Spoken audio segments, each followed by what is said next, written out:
Welcome in, everybody, to another deep dive.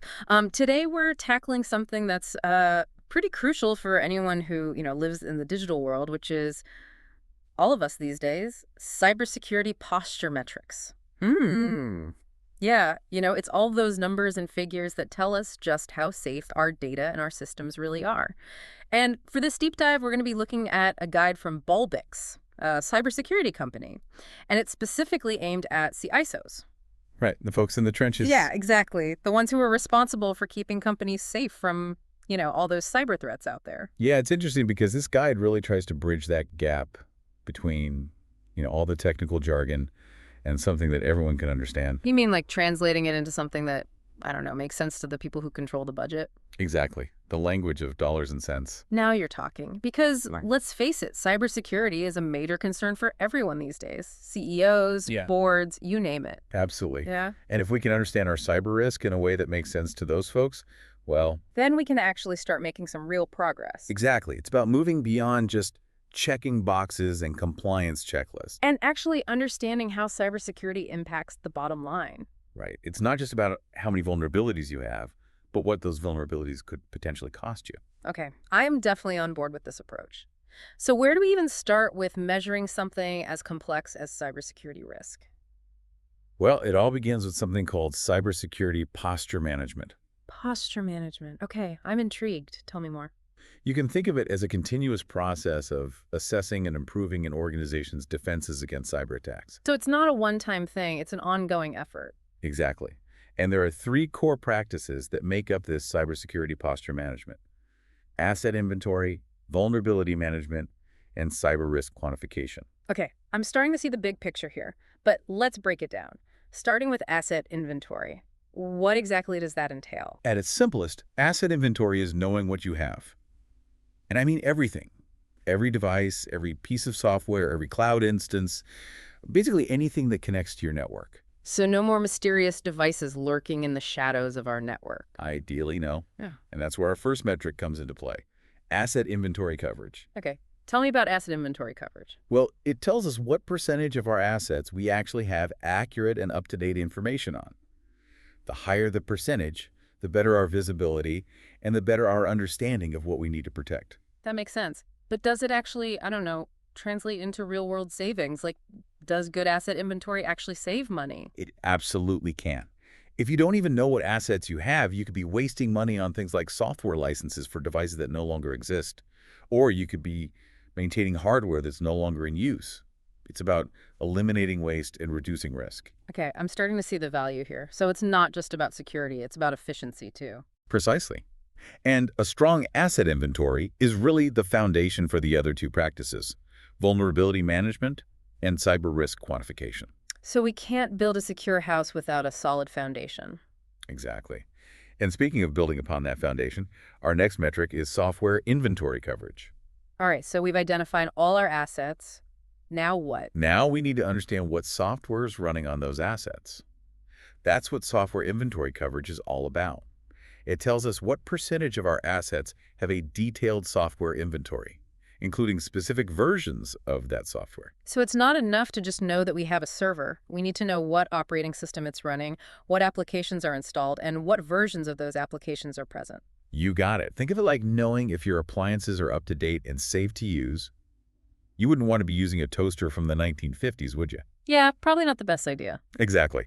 Because outdated software, well, that's a major security risk. And a major headache for IT departments, I imagine. Absolutely. But that's precisely why software inventory coverage is so important. It helps us understand the scope of what needs to be patched and where we need to prioritize our efforts. So it's about being proactive and preventing those big software vulnerabilities we keep hearing about in the news. It certainly helps. By knowing what we have and what versions are running, we can proactively patch those vulnerabilities before they become a problem. Okay, so we've got asset inventory coverage and software inventory coverage. What's the third metric in this asset inventory trifecta? The third metric is security controls coverage. This one looks at what percentage of assets actually have the required security controls in place. When you say security controls, what exactly are we talking about? Well, it could be anything from firewalls and antivirus software to things like multi-factor authentication and data encryption. Think of it as having locks on your doors and windows. You need to make sure the right safeguards are in place to protect your valuables. Okay, that's a good analogy. So the higher our security controls coverage, the stronger our overall security posture. Exactly. But it's not just about having controls in place. It's about making sure they're effective and that they're configured correctly. It's like having a security system in your house, but forgetting to turn it on. That's a great way to put it. Security controls are only as good as their implementation and maintenance. So we've got three crucial metrics related to asset inventory coverage, software inventory coverage, and security controls coverage. Right. And it seems like understanding these numbers can really help organizations make better decisions about their cybersecurity posture. But this is just the first step, right? Absolutely. We've still got a lot more ground to cover. We need to dive into the realms of vulnerability management and cyber risk quantification, where things get even more interesting. Okay, I'm ready for the next level. Let's take a closer look at how we manage those vulnerabilities and quantify the financial risks associated with them.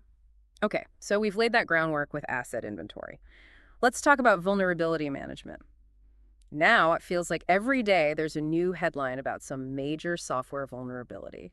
Yeah, it can definitely feel a bit overwhelming, can it? Totally overwhelming. So how do we even start to wrap our heads around this whole thing, this constantly evolving threat landscape?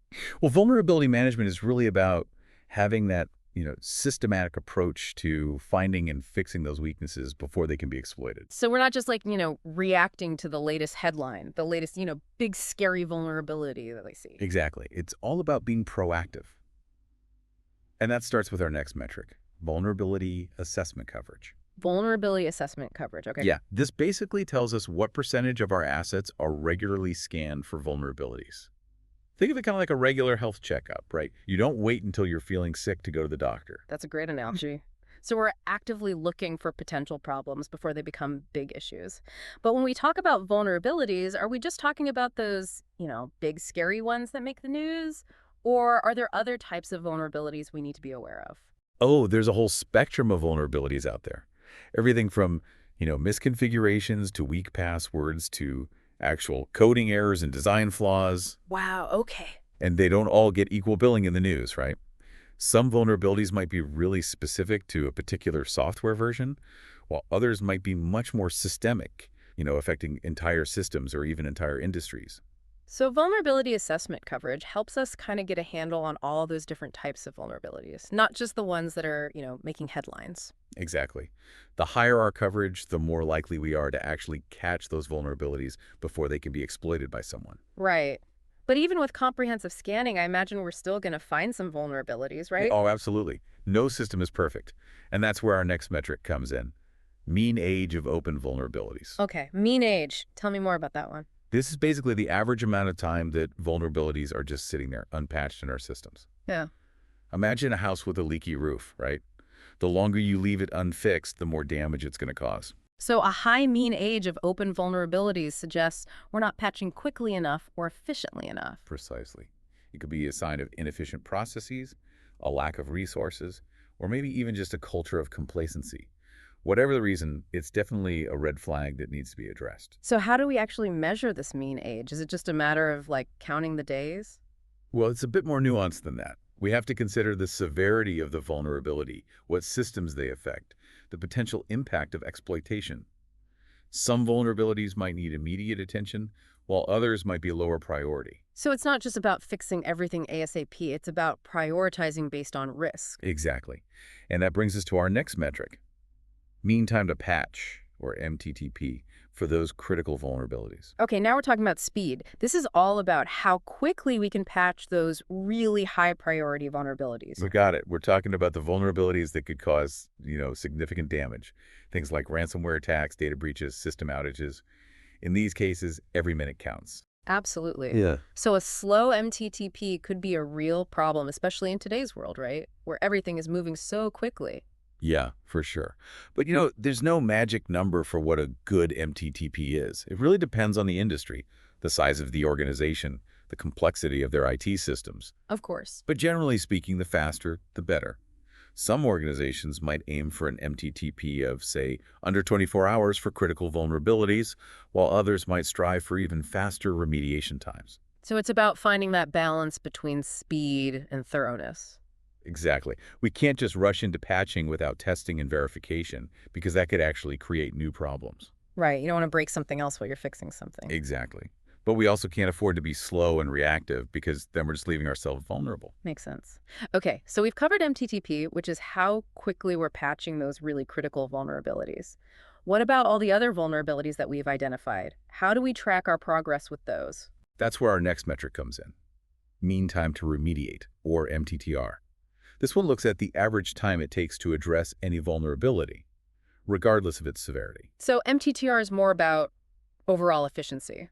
Exactly. Yeah. It's a measure of how well we're able to, identify, prioritize, and remediate vulnerabilities across the board. I can see how a high MTTR could be a sign that there are some underlying problems, like inefficient workflows or maybe a lack of resources. For sure. And just like with MTTP, there's no one-size-fits-all benchmark for MTTR. It's about finding what works best for your specific organization and constantly striving for improvement. This has been a really great overview of vulnerability management. We've covered 4 key metrics: vulnerability assessment coverage, mean age of open vulnerabilities, MTTP, and MTTR.